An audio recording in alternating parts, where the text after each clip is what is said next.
জীবনে তুমি কখনো সব মানুষের কাছে ভালো হতে পারবে না। তুমি যখন তোমার সাথে হওয়া অন্যায়টার প্রতিবাদ করবে, তখন তুমি প্রতিটা মানুষের কাছে খারাপ হয়ে যাবে। এমনকি সেই মানুষটার কাছেও খারাপ হবে যারকে তুমি উচিত কথাটা, তোমার অন্যায়ের প্রতিবাদটা তুমি করেছো।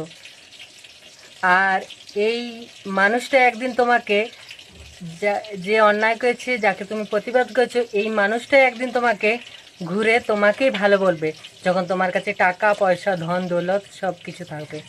টাকা এমন একটা জিনিস এই দুনিয়াতে, যে তুমি হাজারো অন্যায় করলে থাকলেও না, কিছু মানুষ আছে যারা তোমার টাকা দেখে হিংসে করবে, আর কিছু মানুষ থাকবে যারা তোমার টাকা দেখে তোমাকে খোসামত করবে, তোমার পিছনে ঘুরে বেড়াবে। এটাই বাস্তব। তাই বন্ধু, জীবনে টাকাই সব থেকে মোস্ট গুরুত্বপূর্ণ বিষয়। টাকা থাকবে, টাকা চাই।